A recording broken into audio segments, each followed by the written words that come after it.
What About Vietnam? A podcast with Gary Newsom. The series where Curry talks with travellers about their experiences and adventures. Find out more about Vietnam from the people who have actually been there. What about Vietnam? Whether it's adventure, exploring the culture and cuisine, shopping, or just soaking up the sun.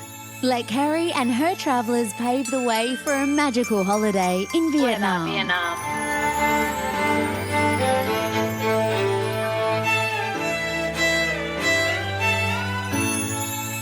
Xin chào and welcome to the What About Vietnam podcast. I'm your host, Kerry Newsom, and today we're stepping into the world you may not expect to find in Vietnam, the world of Catholic churches. I know it took me by surprise as well. On a recent journey through the north, I found myself genuinely surprised and deeply moved by the stunning architecture, peaceful presence, and rich history of these churches, some tucked away in the most unlikely places. You might be wondering, how did Catholicism end up in Vietnam? Well, it dates back to the 16th century with Portuguese missionaries, but it was during the French colonial era, particularly the 19th and the 20th centuries, that Catholicism really took root. The French left more than just baguettes and grand boulevards. They left cathedrals, monasteries, convents, and a strong Christian presence that still lives on today. And you'll hear that in the stories that we tell. Today, about 7% of Vietnam's population identifies as Catholic, one of the largest Catholic communities in Southeast Asia. And while many associate Catholicism with the South, the North is full of hidden gems, quiet villages with beautiful stone churches. As we were driving along the road, we could see the steeples, some over 100 years old, where the faith and local culture intertwine in the most unique ways. I hope you'll join me and my guest as we go in search of churches, exploring their stories, their architecture, and the peaceful energy they bring to the vibrant and spiritual land of Vietnam. This show and my lovely guest have had this in the works for a very long time. We've talked about exploring northern Vietnam and certainly in the region of Ninh Binh and Nam Dinh in our search, would you believe, for churches. So you may have heard a previous episode that I did with her, and we did mention it briefly, and we did say, look, next trip we will definitely go in search for churches. So today I hope you'll welcome her to the program, and we are going to tell you about our little journey over the last 48 hours of exploring this area for churches. And I think you're going to really, really be surprised, because I hope I've captured my amazing face and expressions when I have seen these magnificent churches. So, please say hello. Hello, Carrie. Hello, everybody. Welcome. And I'm so happy to indeed have this opportunity to go church hunting with Carrie Newsom. Okay. All right. So a little bit of background to the trip and the beginning. So we, of course, started in Hanoi. And from Hanoi, we have engaged with a personal driver. And from my perspective as a international traveler, obviously as a foreigner, I think this was the best way to do it. Now, I have the advantage of her, and I have her for two reasons of enjoyment. One, she is extremely knowledgeable about these churches, as she is a frequent visitor. And secondly, she has put some research into the churches that we are going to talk about. So she was able to speak to them with great fluency, and you're going to hear that as we go through the show. Plus, she can even use her Vietnamese tongue to be able to say the names and the districts and things like that. And of course, you know much better than me. And then her great company as I got to know her a little bit more, and in our exploration with visiting the churches, just how lovely it was to find this part of Vietnam that, I don't know, I'm not sure that many of you would think of Vietnam in this vein and think of a Catholic population of, I think Ha mentioned to me during the day that it's around about 8% of the population of Vietnamese that are actually Catholic and follow the Catholic Church. But I'm not even a Catholic, but me being brought up in Hanoi and have been to the Hanoi Church, the Hanoi Cathedral, and seeing the splendor, the beauty of it, I eventually got interested to know more about the church.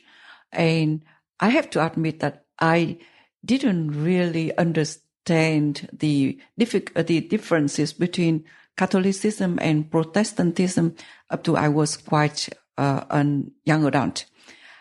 So Northern Vietnam, where I come from, is about Catholicism. In the provinces that we visited this time with Carrie, Nam Định and Ninh Binh are the cradle of Christianity, specifically Catholicism in Vietnam. And the first church that we visited is the Bùi Chu Cathedral. And Bùi Chu Diocese is the longest serving, and one can say it is like truly the cradle of Portuguese missionaries who came to Vietnam and started the dioceses there. Bùi Chu Cathedral used to be, it had a 150 years history. It used to be quite run down. And the fathers at Bùi Chu were worried before COVID about it being the risking to collapse anytime. So despite all the old history and the splendor of it and all the non-stop discussion with architects, they actually had to make the painful decision to tear down and build a new one. So when Carrie and I visited this time, we actually see the mostly completed new cathedral built, I think, mostly to the same exact design and decoration as the old one. It's beautiful, and it sits in a majestic area, and the people, the workers, the contractors who are working there were beaming with pride about what they are doing and they are completing. And they told us that the grand opening of the new cathedral, Bùi Chu Cathedral, is going to be sometime next year, 2026. But as soon as August this year, masses and services could be started to be conducted inside the church again. And for visitors who come to Nam Định to see the beauties of the cathedrals and churches there, I think if you had if you can plan to be on a weekend, it would be wonderful, because you won't see the masses, you won't see the churches as a community center with activities, with all the living actions in there. And it is actually, seeing it is, in a way, is also as interesting as seeing those churches and cathedrals, just as like old relics or old building architectures. So that is something that both Carrie and I were very happy to see, including we were able to speak to the people around and hear them expressing their joy and pride of the cathedral that they are contributing in their community. To. Yeah.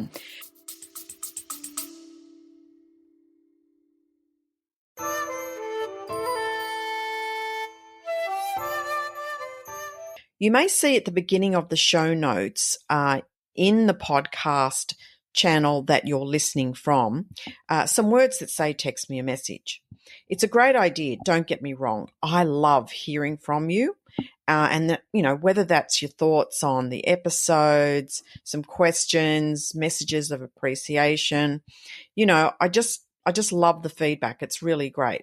However, I feel it remiss of me to not thank you for them, but to not be able to respond directly to you.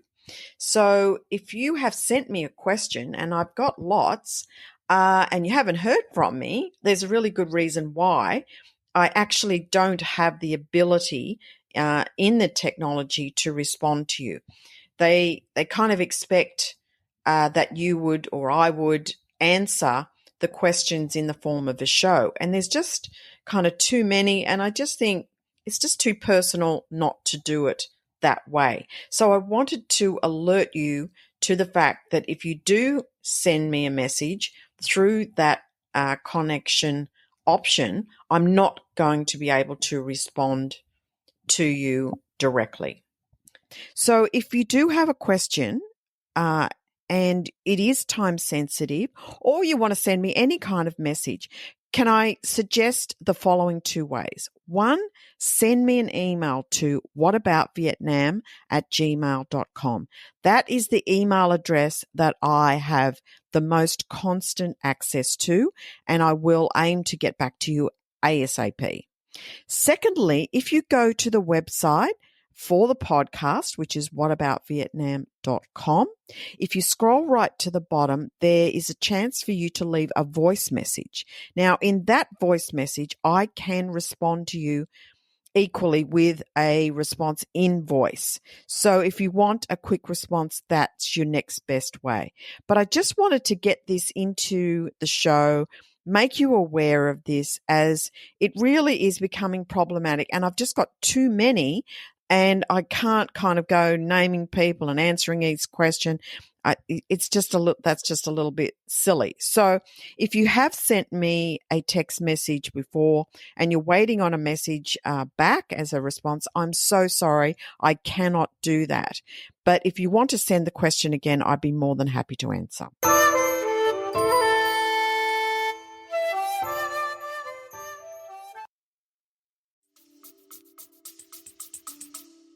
And, it was intriguing for me to learn during the journey that Hart was saying that, we were spotting churches on the road, like we were driving along and we would see the churches and the steeples The and spires. the spikes. And it was like every couple of miles in some places. And I think, what did you say? You said there's about 2 churches. Yes. So the density and the frequency of you spotting churches in Nam Dinh, especially, is so much that it's almost like 2 churches per village. To be admittedly, not all villages in Nam Dinh are Christian and Catholic churches, villages, but they have a very dense areas, almost like whole districts, where the Catholic population is so dense and so long-serving that you do have 2 churches per village. And it's such a big fun because it is literally church hunting, because we won't see 2 churches to the left and 3 churches to our right. And it is like, trying to see which one is bigger, which one is more beautiful, which one has a more interesting bell tower, that kind of thing. And as we're going along, Ha's saying, "Oh, look, there's another one." And Carrie, you missed this one. And I was like, my head was on a swivel. Spinning. To just, because I think once again, going into this trip, obviously I had the headset to look for churches, but they would be easy to dismiss if you were just taking the journey to get from Hanoi to Nam Dinh or to Ninh Binh or Tam Kok, because this is the area that we are in, to not keep your eyes open to this.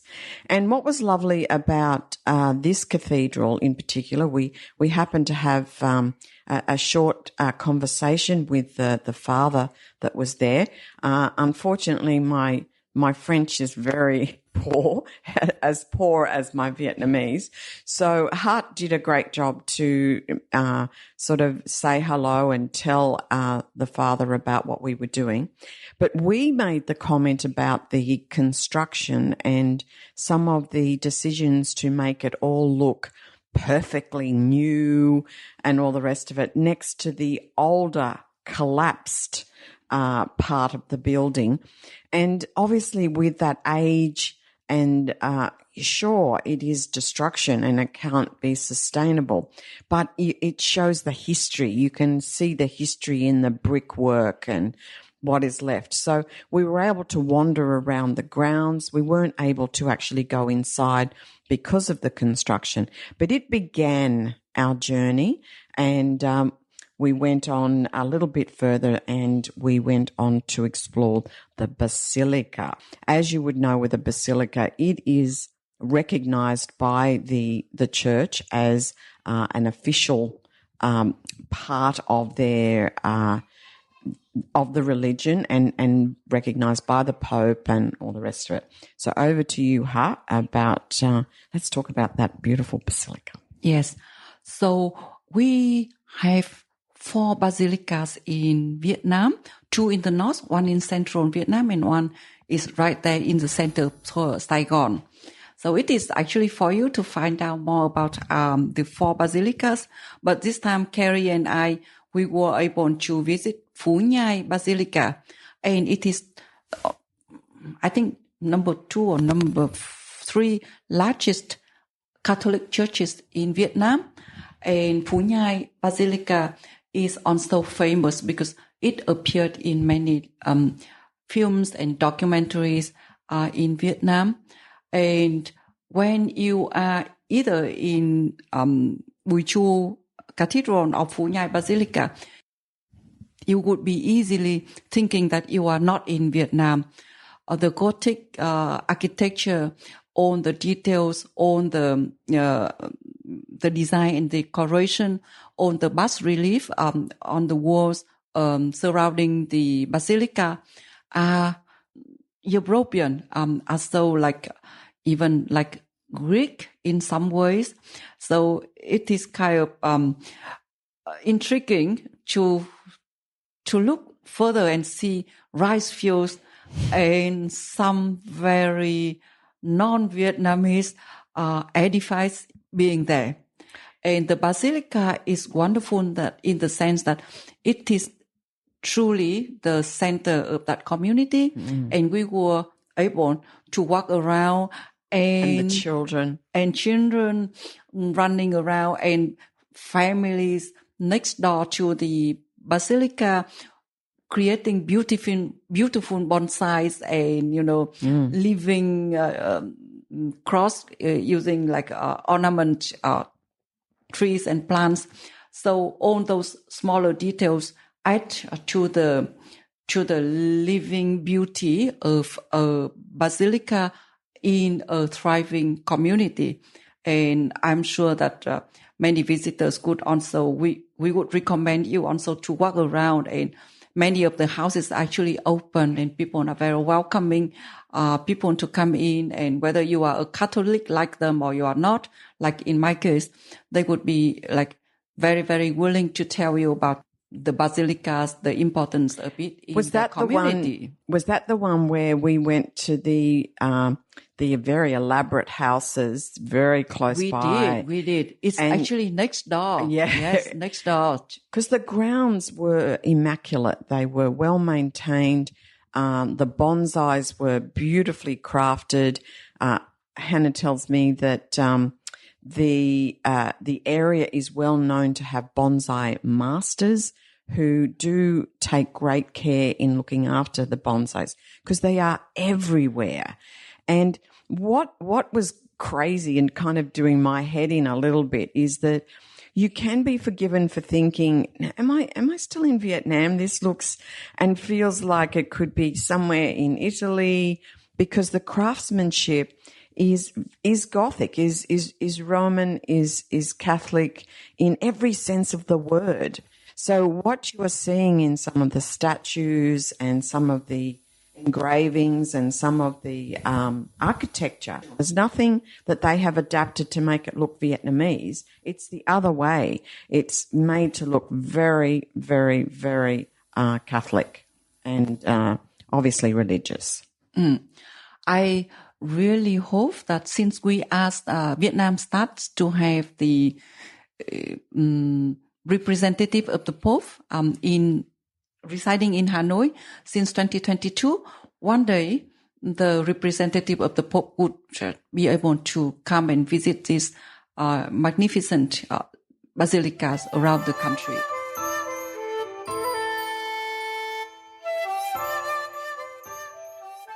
We moved on from the Basilica and we went to another church, and I got to have a really good walk around this one, and I'll leave it to you, Ha, to give a little bit of context to, is it Kien Lao. Kien Lao Church? Yeah. Actually, we stayed there a little bit too short time. You flew the fly cam, yeah. But I think are you going to do that? But with the fly cam, was it good enough to? So Ha is asking just how much imagery and photography and that I will share with the show. So when I get a chance to stop and have a look at some of the imagery I was able to capture using a small drone, I'll be able to show you just how magnificent it is. But we kind of got chewed up with time with a little bit of technology issues. But yes, I will do as much as I can with the show on the website whataboutvietnam.com. So we went to Kien Lao Church, which is beautiful and special in the sense that we were able to go inside, and the acoustics as well as the lighting inside the church is just mesmerizing. It's just so captivating. And we are not in a very sunny day, but the light inside inside the church makes me feel very special. And that is one thing that makes me wanting to go back to the Catholic churches all the time, because I can see the harmony of the light and the beauty of the sound of the acoustic inside when we step inside a church. So it is really special when thinking that those churches being built 100 years ago, and the craftsmanship and the people who built them at that time already mastered in the countryside of Vietnam, already mastered the engineering that makes the light and the acoustics work so wonderfully, almost like in any other Catholic churches elsewhere in Europe. Exactly.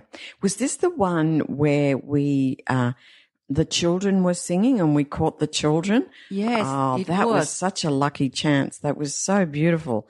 They were so enthusiastic, and maybe I made sure that they kind of knew that I was filming them, because I thought they would sing to that knowing that I was doing some filming. But it was just lovely. And then we walked around and there was the pulpit stair. That was the one with the staircase up. Yes. Which that was just incredible. Stunning, isn't it? Stunning. Yeah, absolutely.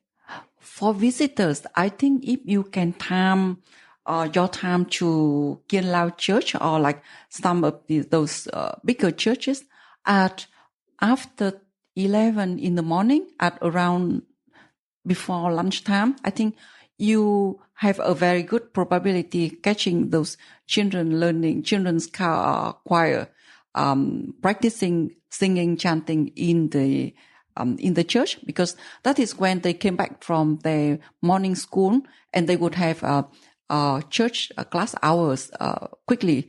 So we were very lucky that in the morning we hear the children singing, and the afternoon we hear another wonderful wait chanting. for that.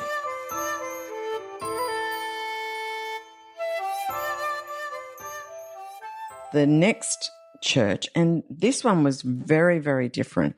In fact, Halloween has been referred to this church, and she'll explain a little bit about why. We went to Hưng Nghĩa Church, which is not too far away from Kiên Lao Church. And in the past, it was like dark and reddish color, which is very striking among the Vietnamese lush green rice field and everything.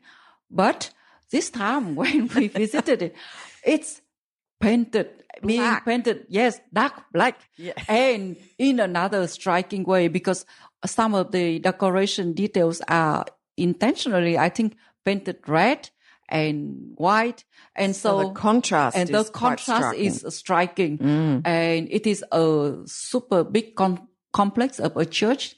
So thought they are going to use it for filming of some Halloween story. But I asked the people around, the locals, and they said, no, they are serious about like keeping it officially in this appearance. So it is like painting dark black with red windows and decoration details in white. So it's kind of really out of this world.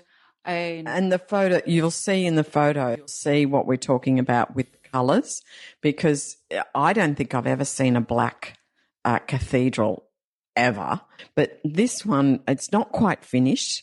I think they expect to have it finished in a few months' time. Few months? In a few months' time, yes. Okay. Kind of stood there just in awe of the striking colours, and it doesn't have too much of a surrounding area that you would want to spend time with. You just need to add it into the trip to just see the striking difference against the setting of Vietnam, rice fields, and, all of that area. But I do want Hart to talk a lot about the next stop, because for me, that was probably the one that really struck my soul. And we did manage to have an experience there that we didn't expect. It was at dusk. So we did this on a Friday, which is probably Hart is going to say probably the weekend is probably better, but it will be busier. So we got to experience a lot of these without any big crowds. There was no like buses pulled up, and you won't see that kind of experience in these places. So, it is a journey, very personal. And I think for those of you who do follow the faith, you would go with that mindset. It's not a touristy kind of experience, and I don't actually want it to be. We talked about this in the car, and I said, I do not want big buses rolling up at these places, but I do want you to know about them, so that if you do want to take this personal journey, like I did, and partly fed out of curiosity that in a country where, over 90% of the population is Buddhist, to find, a thriving Catholic communities that exist and are there with these magnificent churches. You kind of have to see it to believe it. But this particular cathedral is the setting. Just let me try and paint this picture before I lead in. It was like about 5 p.m. and it was just coming into dusk. So you can imagine the skyline with the sun about to set in the background. Over to you, Huss, so you can talk through our total experience, including some of the acoustic experience. So Carrie and I saved the best for last because in the afternoon we crossed the borders from Nam Định province to Ninh Binh province, and we visited a hidden treasure, the Chau Son Monastery. It is a functioning monastery it's a little bit far away. It is actually next to down a mountain, and the driver was also a little bit unsure of how to find that place. And certainly there are no bus loads of tourists. It is a quiet, tranquil place. It is a Gothic monastery, just like you are stepping in a Harry Potter world. Exactly. It's so beautiful and well kept with minimal restoration, I would say. So, and you really have to see it in order to be stunned by the Gothic architecture against the beauty of Ninh Binh mountains, with a magnificent garden, with the underground caves and all the immaculately Manicured lawns and bonsais. And we were so lucky that the chapel was opened, and the monks who lived there, trained there, studied there, came in and did a wonderful afternoon chanting. It's, again, as you might know, I come to those places because I admire the acoustics. And this time, of course, it didn't disappoint me. The acoustic in this beautiful location and looking a little bit out to see the sunset, the dusk, it's like unbelievably surreal. And Chau Son Monastery, as I mentioned, it's going to be 90 years old and next year, and they have been a functioning monastery with practicing monks all the time, and they are very thoughtful to make it available and accessible to the public gradually. Because I have visited that place maybe 15 times. So the first few times when I came there, I actually had to call in advance, ask for permission from the father to come in. And then eventually they open it like 1-2 days per week. And now it looks to me that they are not like open for massive tourism, but they do open and they do welcome the guest.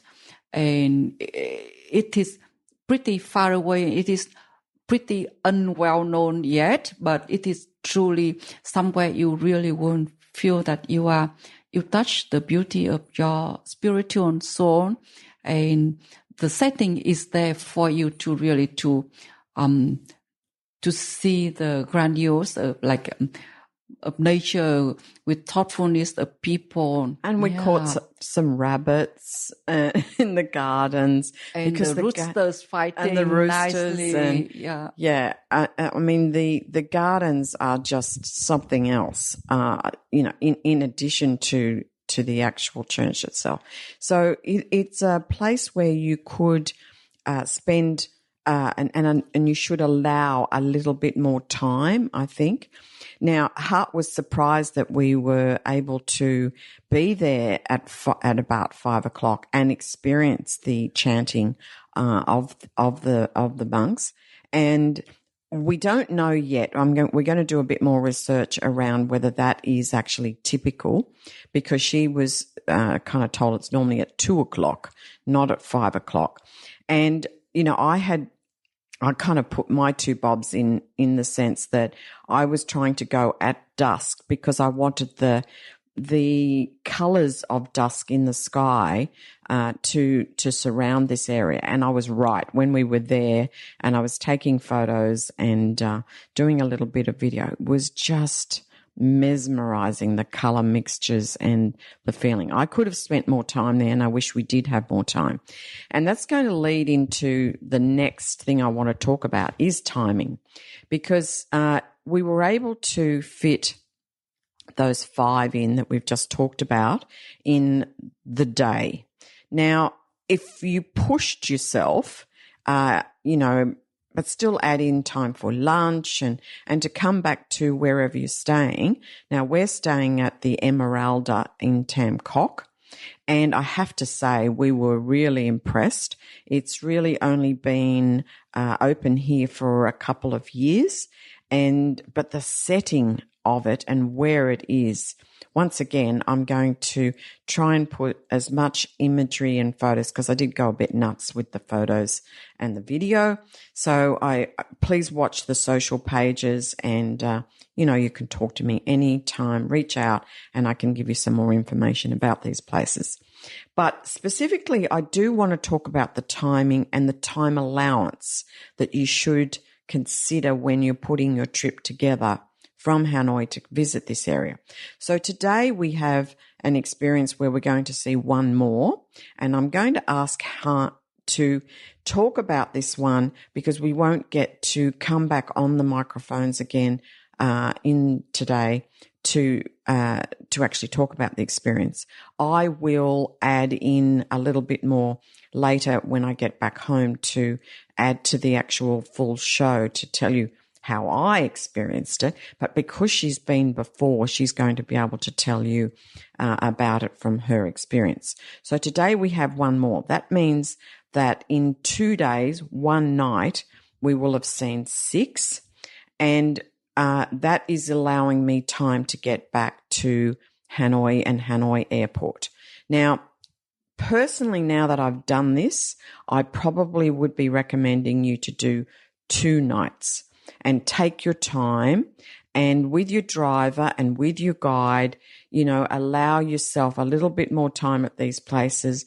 Build in a nice place we would look at for you to spend for lunch, and then come back to enjoy the resort. Harp and I wanted to come back later. We'd had a great day. We had a chance to have a nice swim, sit by the waterside, and just take in the ambience of the actual resort. So I still think, 1 night is rushing it a little bit. 2 nights is definitely allowing you to luxuriate and really feel the area. And you could still fill it with more churches because, there's plenty of them to see. So, Ha, can I ask you to just speak to a little bit about the one we're going to see now? So, Carrie, yesterday we have seen very, very European style church, cathedrals and basilicas, right? Today we are going to see a church which is, I would jokingly call a fusion church. It is going to be the Phát Diệm Stone Cathedral. It is the other cradle of Catholicism in the Nam Định and Ninh Binh area, together with Bùi Chu Cathedral. Phát Diệm Cathedral is enormous. It is a stone complex of cathedrals and chapels and praying area. And it is built with the Ninh Binh limestone, which is famous in this area, on what used to be a swamp. So the engineering work that goes into it is enormous, and it is a combination of Catholic church architecture and Vietnamese traditional communal houses. So it's going to look kind of funky in a way.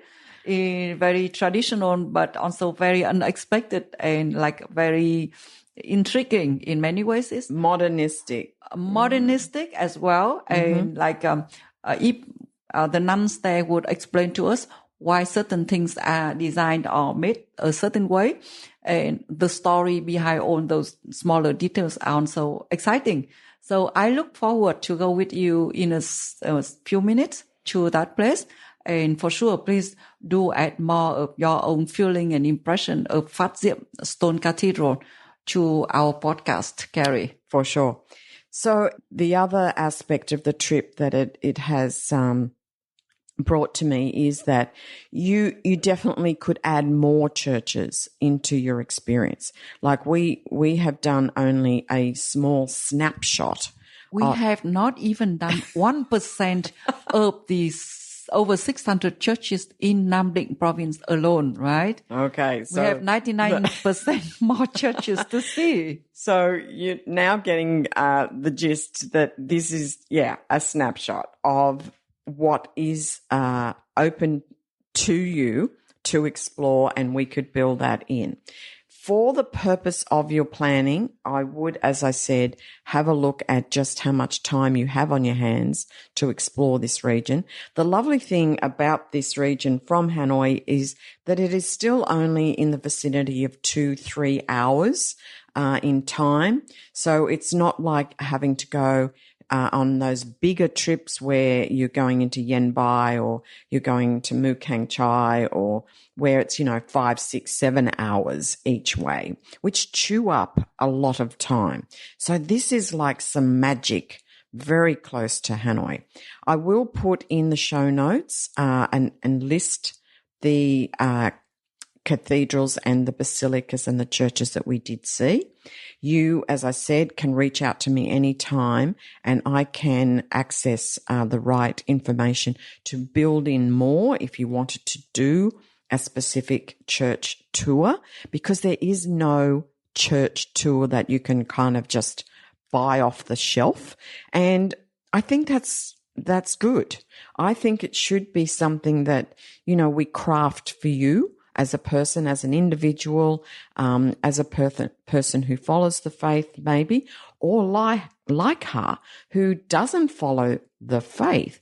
However, her curiosity in the churches and Catholicism in Vietnam kind of gave her the insights to want to know more and explore more. And I mean, the one we went to yesterday, 15 times she's been there. So she still looked in awe of the experience as I did for the first time. So I think there's a lot to be had, and I hope you've enjoyed the show. And thank you, Huff, for spending the time with me. I so enjoyed it. I knew it would be good, and it's lived up to my expectations for sure. Wonderful. So happy to hear that you are enjoying as much as I did, Carrie. Okay. I will let you go and we will get on to the next church, the modernistic fusion church. Let's go. Just wanted to finish off, everyone, referring to the Wat Siem Cathedral that Hannah refers to just as we were closing off there. We did get to cover it off. It was really hot, about kind of 10 o'clock in the morning. So, would recommend you going earlier in the day or in the cooler of the afternoon. A massive area. Look, it is modernistic, very futuristic in the way it's trying to combine the two religions. It didn't kind of capture my soul, I have to admit.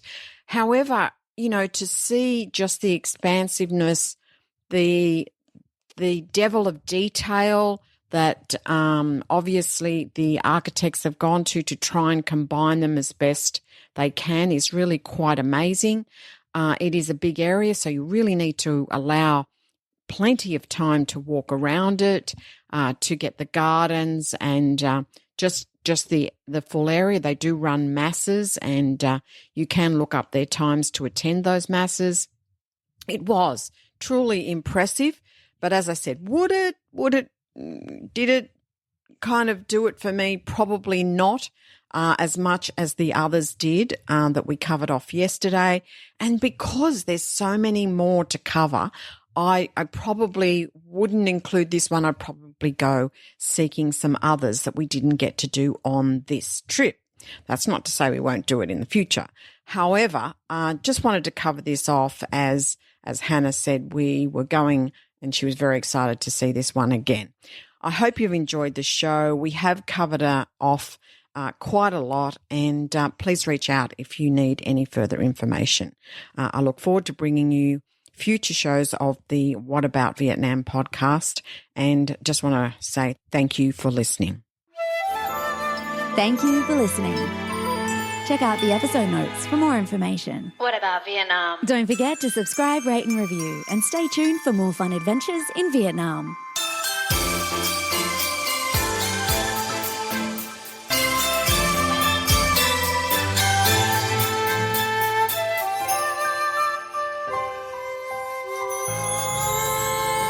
What about Vietnam?